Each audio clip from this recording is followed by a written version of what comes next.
নমস্কার বন্ধুরা, সুস্মিতার গল্পের আসরে আপনাদের স্বাগত। আশা করি আপনারা সকলেই ভালো আছেন।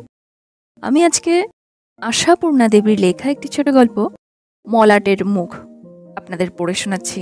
বন্ধুরা, গল্পটা যদি ভালো লাগে প্লিজ প্লিজ প্লিজ চ্যানেলটাকে সাবস্ক্রাইব করে দেবেন। গল্পটাতে একটা লাইক অবশ্যই করতে ভুলবেন না। সাবস্ক্রাইব এবং লাইকের জন্য আপনাদের অসংখ্য ধন্যবাদ। তো চলুন শুরু করি আজকের গল্প মলাটের মুখ, লেখিকা আশাপূর্ণা দেবী।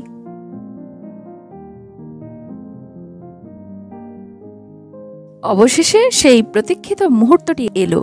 নিশিবাবু মারা গেলেন। হয়তো প্রতীক্ষিত শব্দটা ব্যবহার করা শোভন হলো না, শুনতে খারাপই লাগলো, কিন্তু ও ছাড়া আর কি বা বলা যেত? আর কোন শব্দের ঠিক অবস্থাটা বোঝানো যেত? প্রতীক্ষা ছাড়া আর কি বা করছিল এরা? নিশিবাবুর আইবুড়ো মেয়ে কাবেরী, নিশিবাবুর বিধবা পুত্রবধূ সন্ধ্যা, আর নিশিবাবুর পাড়ার ডাক্তার প্রভাংশু। নিশিবাবুর এই দীর্ঘ বিলম্বিত মৃত্যুশয্যাটিকে ঘিরে বসে থেকে যারা গোটা ৩-৪ বর্ষা বসন্তকে হাত নেড়ে বিদায় দিয়েছে। অবশ্য সন্ধ্যার কাছে ওই বিদায় দেওয়া কথাটা অর্থহীন। তার জীবন থেকে তো বসন্তের চিরবিদায় ঘটে গেছে। আসলে ও কথাটা কাবেরী আর প্রভাংশুকে নিয়ে, অলিখিত দলিলে যাদের ভবিষ্যতের চুক্তিপত্র সম্পাদন হয়ে গেছে। খোলাখুলি প্রেম নিবেদনের পথে যে একে অপরের কাছে কোনোদিন উদ্ঘাটিত হয়েছে তা নয়। দীর্ঘকাল ধরে দেখা মানুষটার সঙ্গে তেমন কোনো রোম্যান্টিক পরিস্থিতিও হয়তো আসেনি। নিশিবাবুর এই দীর্ঘস্থায়ী রোগটাও অসতর্ক একটা মধুর মুহূর্ত গড়ে ওঠার পক্ষে বাধা স্বরূপ হয়েছে। তবু প্রভাংশু কেন যে এই দীর্ঘকাল ধরে শুধু বিনা ভিজিটে রোগী দেখাই নয়, বিনামূল্যে ওষুধ পথ্য যোগান দিয়ে চলেছে, তার উত্তর তো কাবেরীর কাছে আছে। কাবেরী আর এখন নতুন করে কৃতজ্ঞ হয় না, আগে হতো। প্রথম যখন প্রভাংশু ওষুধের দাম নিত না, বলতো, আমার দাম লাগেনি, ডাক্তারদের কাছে ওষুধের স্যাম্পল আসে জানেন তো, তার থেকেই নিয়ে এলাম। তখন কথাটা বানানো কথা বুঝেও আর প্রতিবাদ করত না কাবেরী, শুধু সকরুণ একটু কৃতজ্ঞ দৃষ্টি মেলে ধরত অনেকটা অর্থ ভরে। ক্রমশ পথ্যের যোগানদারও হয়েছে প্রভাংশু। যাচ্ছি বাজারের দিকে, নিয়ে আসবো এখন। অথবা গিয়েছিলাম বাজারের দিকে, তাই নিয়ে এলুম। এই ছদ্মবেশ পরিয়ে সাহায্যটাকে চালান দিয়েছে। দামের কথা তুললেই তাড়াতাড়ি বলেছে, দাঁড়ান দাঁড়ান, ব্যস্ত হবেন না, বাড়ির জন্য তো কিনেছে কিছু, হিসেব হয়নি এখনো। সেই হিসেব অবশ্যই আর হয়ে উঠত না। তারপরে আরো অন্য অনেক বস্তু এসে যেত, যেমন feeding cup, oil cloth, measure plus এটা ওটা। হিসেব জমতেই থাকে, ওদিকে সম্পর্কটা গভীরে আসতে থাকে। সন্ধ্যাও বলে, ঋণের কথা আর তুলব না, তার তো পাহাড় জমে উঠেছে, পরজন্মের জন্য শোধ দেওয়াটা তোলা থাক। তা কাবেরীও ক্রমশই সপ্রতিভ হয়ে উঠছিল প্রায়। পরিণীতার নায়িকা ললিতার মতোই সহজ অধিকার পথে প্রভাংশুর জিনিসকে নিজের জিনিস বলে গ্রহণ করতে আর বাদ ছিল না তার। তাই বৌদির ওই ঋণ শোধের প্রশ্নে ঝংকার দিয়ে বলে, তাই বা ভাবছো কেন বৌদি? এটাও তো ধরে নেওয়া যেতে পারে উনি পূর্বজন্মের ঋণ শোধ করছেন। তা এটাও মন্দ না, প্রভাংশু হেসে হেসে বলেছে। দেখছেন তো, বয়সে আপনি বড় হলে কি হবে, সংসার জ্ঞান আপনার থেকে আপনার ননদিনীর অনেক বেশি, পরজন্মের খাতার অঙ্কটাও গুছিয়ে রাখছেন। প্রভাংশুর বাড়ির লোকেরা অবশ্য প্রভাংশুর এই নিশি ভবন প্রীতিটা খুব একটা সুচক্ষে দেখত না, কিন্তু বারণ করেই বা কোন লজ্জায়? দেখছে তো ভদ্রলোকের বাড়ির অবস্থা। স্ত্রী হারিয়েছেন ভদ্রলোক, সদ্য বিবাহিত জোয়ান ছেলেকে হারিয়েছেন, তারপর পক্ষাঘাত হয়ে বিছানা নিয়েছেন। বাড়িতে মানুষ বলতে একটা বয়স্কা কুমারী মেয়ে আর একটা যৌবনবতী বিধবা পুত্রবধূ। তাও ঠিক আধুনিক মেয়েদের মতো পাশটাস করা সর্বকর্মে দক্ষ মেয়ে নয় তারা। সে দক্ষতা অর্জনে বাধা থেকেছে নিশিবাবু স্বয়ংই। সাধ্যপক্ষে নিজের সঙ্গে ছাড়া মেয়ে বউকে বাড়ি থেকে বেরোতে দিতেন না তিনি। পাড়ার সকলেই জানে সে কথা। কাজেই পড়শি হিসেবেও বাইরের বাজার দোকান আনা নেওয়ার কাজটা করে দেওয়া উচিত বই অন্যায় নয়। তাছাড়া ডাক্তার মাত্রেই সামাজিক দায়িত্বের দায়টা নিজের ঘাড়ে বেশি নিয়ে থাকে, এটা সাধারণ নিয়ম।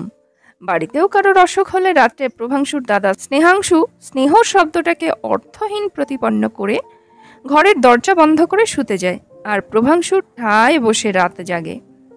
আত্মীয় স্বজনদের স্বাস্থ্য সুস্থতার খবর নেওয়ার অলিখিত দায় প্রভাংশুরই।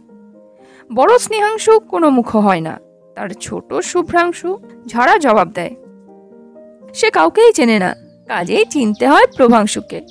পাশ করে বেরোনো পর্যন্ত চিনতে হচ্ছে, অথবা পাঠ্যাবস্থা থেকেই চিনতে হচ্ছে। সে জায়গায় পাড়ার অন্য পড়শিদের ছেলেরা উচিত বোধে তৎপর না হলেও প্রভাংশু যদি হয় বারণ করা চলে না, বারণ করাও হয় না। অতএব প্রভাংশু অবারণ গতিতে নিশিবাবুর বাড়িতে যাতায়াত করে। সে বাড়িতে যে শুধু একটা শয্যাগত রোগী এবং দুটো যুবতী মেয়ে, এ ছুতো ডাক্তারের সামনে তোলা পাগলামি। আস্তে আস্তে এ সংসারের দায়িত্বটা প্রভাংশুর উপরেই এসে গেছে। প্রভাংশু চেষ্টা চরিত্র করে কাবেরীর জন্য একটা সাবান কোম্পানির ক্যানভাসারের কাজ জুটিয়ে দিয়েছে এবং সন্ধ্যাকে এমন একটা মহিলা সমিতির সঙ্গে যোগাযোগ করিয়ে দিয়েছে যারা বাড়িতে এসে হাতের কাজ নিয়ে যায়। দুই ননদ ভাজে এই যাই হোক কিছু উপার্জন করায় একটু সুবিধা হয়েছে। প্রভাংশু ডাক্তার ওদের সংসার চালায়, এই রটনাটা কিঞ্চিত কমেছে। বাড়িটা নিশিবাবুর পৈতৃক, এটাই যা রক্ষে। এভাবেই চলছিল। নিশিবাবুর বিছানায় শোয়া চেহারাটা প্রায় একটা নিশ্চল প্রাকৃতিক দৃশ্যের মতো হয়ে উঠেছিল। দুটি মেয়ের দিনলিপি একই ছাঁচে লেখা হচ্ছিল। এর মধ্যে যে একজনের ভবিষ্যৎ আছে এবং অন্যজনের সেটা অন্ধকার, তা সহজেই বোঝা যাচ্ছিল। কিন্তু এখন পরিস্থিতির বদল হলো, একটা সমস্যা দেখা দিল। আর এখন কোন উপলক্ষে এ বাড়িতে আসবে প্রভাংশু, কোন আলোচনায় ঘন্টার পর ঘন্টা কাটাবে? অথচ আবার একা দুটো মেয়েকে একটা বাড়িতে ফেলেই বা রাখবে কি করে? দায়িত্বটা যখন যেভাবেই হোক এসে গেছে তার হাতে, উপায়টা তো তাকেই নিতে হবে, তাকেই ভাবতে হবে। কিন্তু হবেই বা কি? প্রভাংশুর দিদি পারল কথাটা, বলল, তুই বা কি চোর দায়ে ধরা পড়েছিস তাও তো বুঝছি না। এতদিন মহত্ব দেখছিলি, তবু না হয় তার একটা মানে ছিল, কিন্তু এখন কি? এখন তুমি মহত্ব দেখাতে গেলে লোকে তোমার গালে চুনকালি দেবে। রক্ষক কি ভক্ষক কে জানে? প্রভাংশু হেসে বলে, লোকে বলুক না, তুমি বলবে তাই বলে? বলবই তো, দিদি অলজ্জিত গলায় বলে। আমিই তো করব নিন্দে। কেন, ওদের তিনকুলে কেউ নেই? বউটাও কি ভুঁইফোড় নাকি? এই যাবৎ তো দেখে তাই মনে হতো, দেখিনি তো কাউকে উকি ঝুঁকি মারতে। যত কর্তব্য তোর। না না, ওসব খেয়াল ছাড়। বউটাকে বল খুঁজে পেতে কোনো গার্জেন জোগাড় করে বাপের বাড়ির দিকে চলে যেতে, আর মেয়েটাকে বল একটা বিয়ে টিয়ে করে ফেলুক। বাহ, প্রভাংশু বলে, সমস্যার এমন সুন্দর সমাধান থাকতে মেয়ে দুটো কষ্ট পাচ্ছে। যাই, এখনই গিয়ে বলি গিয়ে। চমৎকার, দিদি মনে মনে বলে। আমার যেন হলো মাতালকে সুরের বাড়ির রাস্তা চিনিয়ে দেওয়া। তাহলেই বলা যায় ওই ঘটনা হয়ে গেছে, এখন আর ডাক্তারের ও বাড়িতে ঘন ঘন যাবার কি ছিল? তবুও একটা কারণ পাওয়া গেল। সন্ধ্যার সঙ্গে দেখা হলো প্রথমে। কৃষর সন্ধ্যার বৈধব্যের বেশের সঙ্গে যেন আরো রুক্ষতা, আরো কৃষতা। তবু সন্ধ্যা হাসলো, হাসিটা বিষণ্ণ দেখালো। তবু সেই হাসি হেসেই বলল, কাবেরীকে কিন্তু পাচ্ছেন না এক্ষুনি, এইমাত্র স্নানে গেল, আর জানেনই তো ওর স্নানের দেরির কথা। প্রভাংশু এ বাড়িতে বাড়ির লোকের মতো যেখানে সেখানে বসে। বসলো জানালার কিনারায়। সন্ধ্যার রুক্ষ চুলে ঘেরা শুকনো মুখটার দিকে তাকালো একবার, তাকালো ওর শুধু এক গাছি চুড়ি পড়া হাত দুটোর দিকে।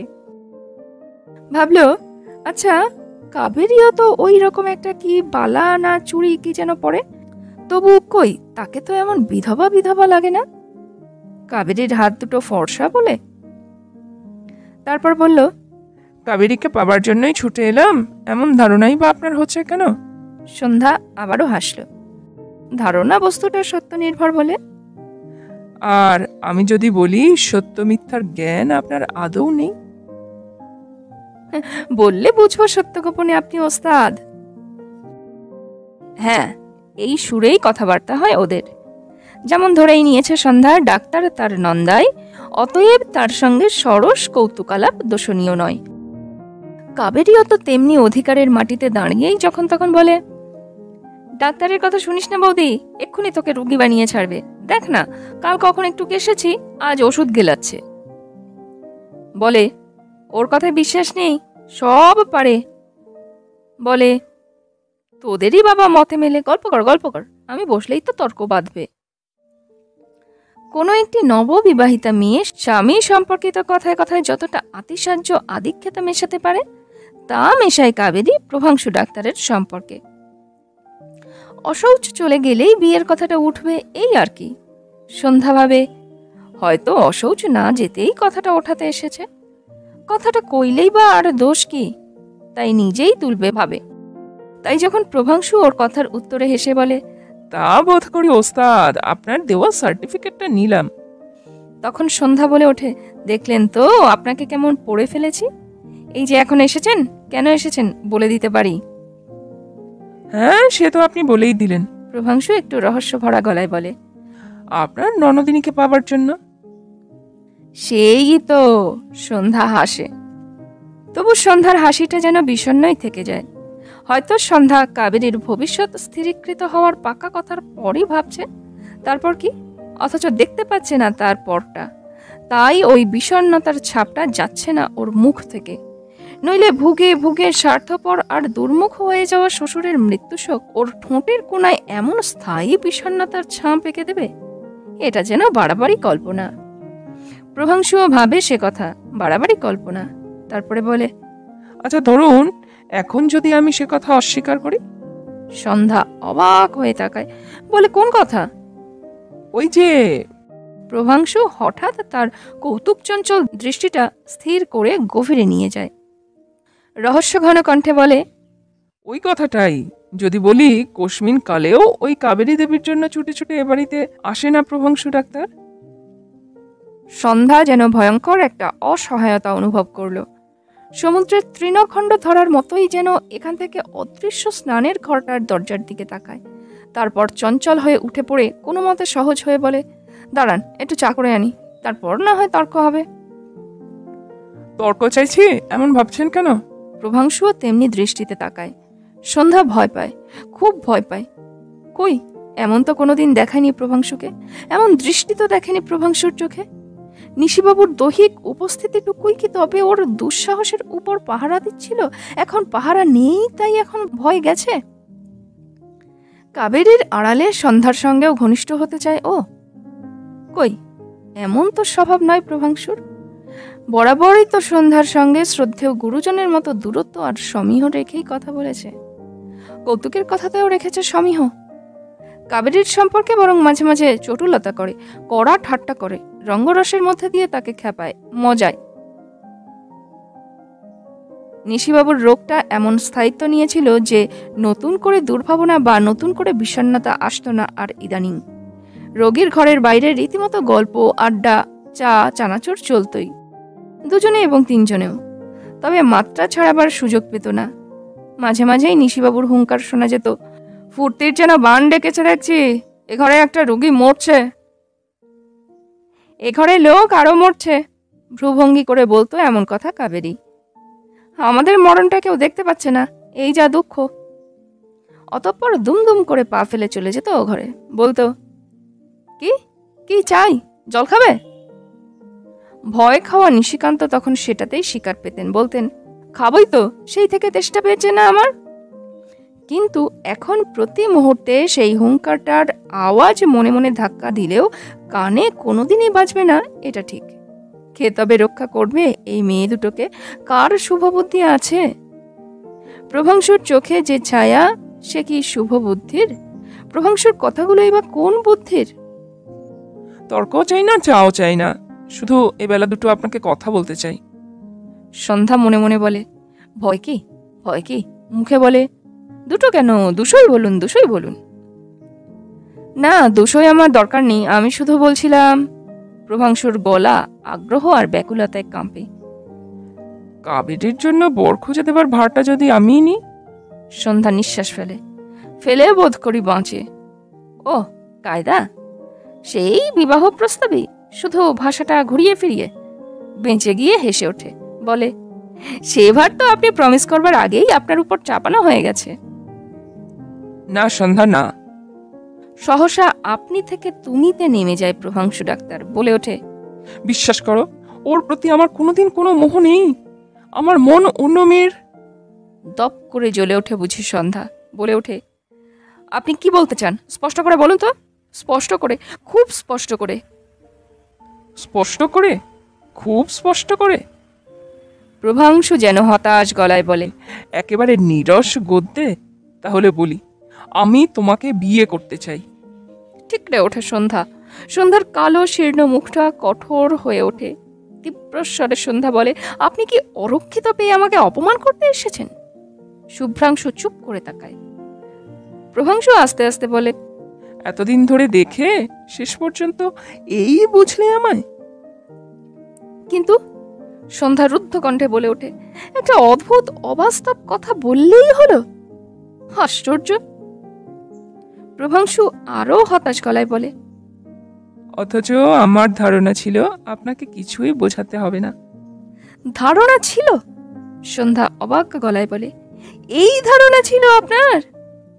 সবকিছু ছাপিয়ে বিষয়টাই বুঝি বড় হয়ে উঠেছে সন্ধ্যার, তাই প্রতিবাদ করতে ভুলে যাচ্ছে, রাগ করতে ভুলে যাচ্ছে, বলছে, এই ধারণাই ছিল আপনার? ছিলই তো। প্রভাংশু আবেগের গলায় বলে, ভেবেছিলাম যেদিন বলবার দিন আসবে সেদিন না বলতেই সব সহজ হয়ে যাবে। সন্ধ্যার স্বর তবু রুদ্ধ থাকে। সন্ধ্যা সেই রুদ্ধ গলাতেই বলে, আর আর কাবেরী? কাবেরীর পাত্র খোঁজবার ভার তো আমি আগেই নিলাম। সন্ধ্যা আস্তে আস্তে বলে, শুধু পাত্র হলেই হলো? এতদিন ধরে ও আপনাকে? এতদিন ধরে ও আমাকে নয় সন্ধ্যা, এতদিন ধরে ও একটি পাত্রকেই ভজনা করেছে, সেটা আমি না হয়ে আর কেউ হলেও ক্ষতি ছিল না। এখন যদি আমার থেকে সুপাত্র একটা জোগাতে পারি, দেখবে তাকেই ও। সন্ধ্যা মুখ তুলে তাকায়, বলে, লোভ দেখাবেন না।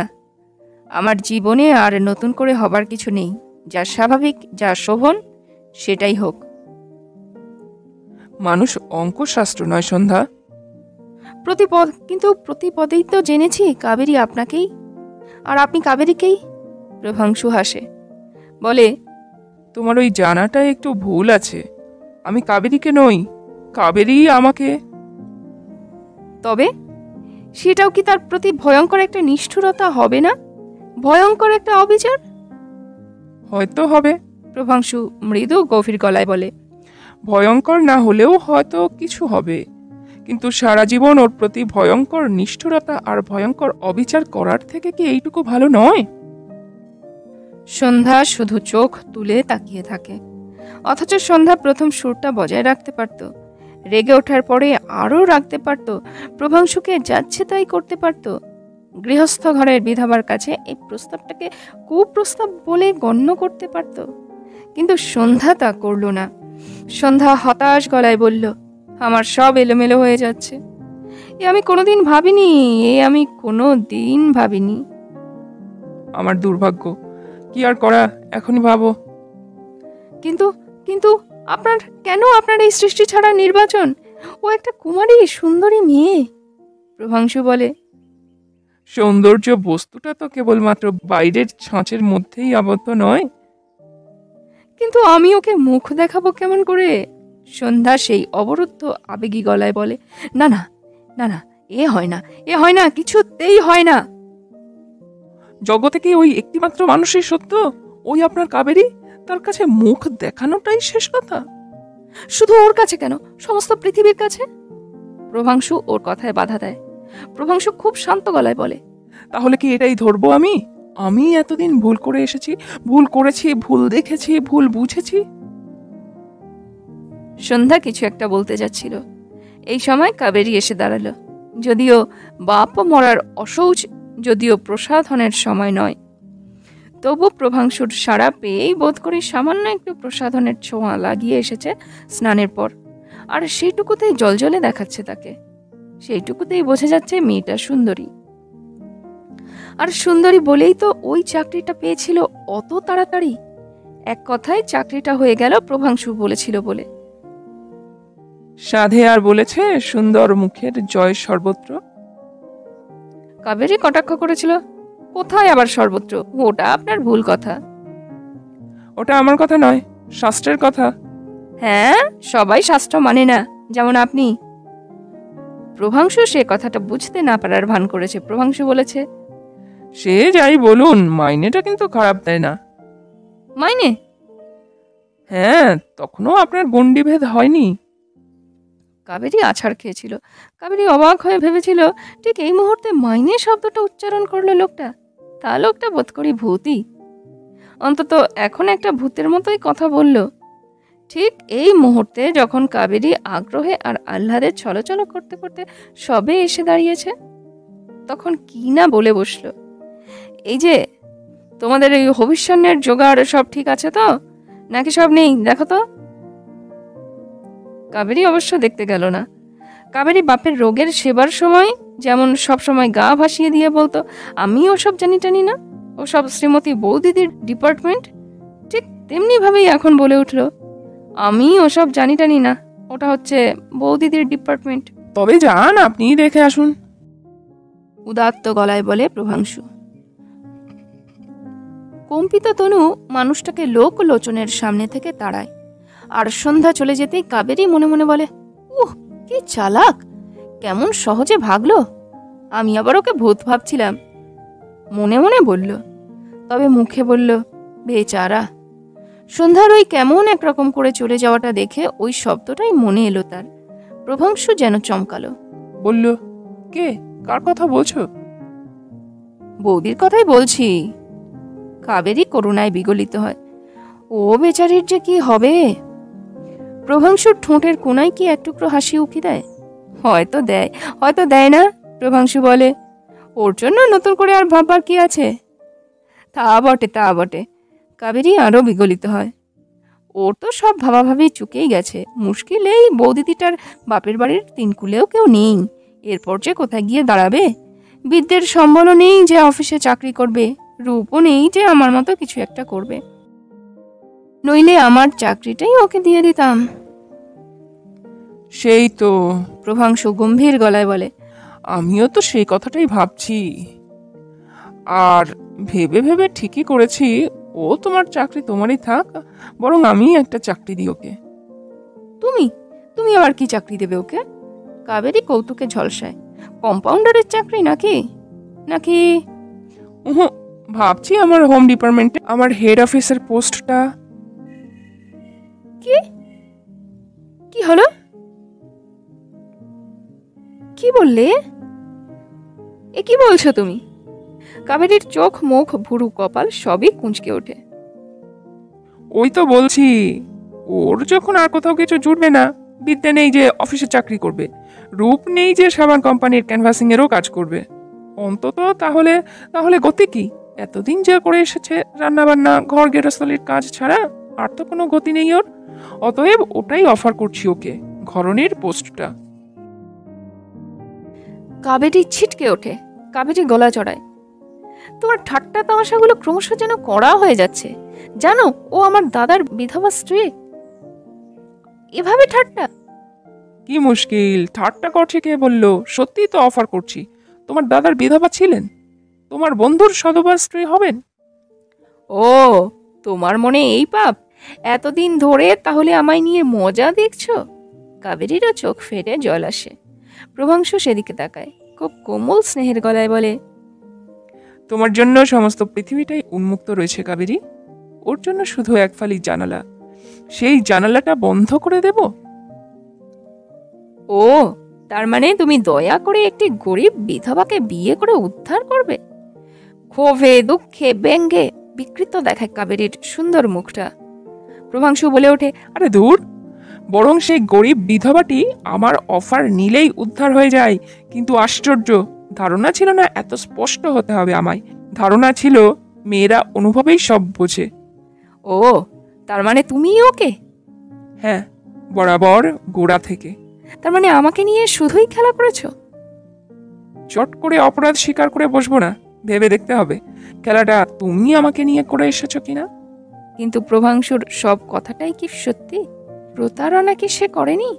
এ বাড়িতে প্রবেশাধিকার অবারিত রাখতে সে খেলায় কি প্রশ্রয় দেয়নি প্রভাংশু?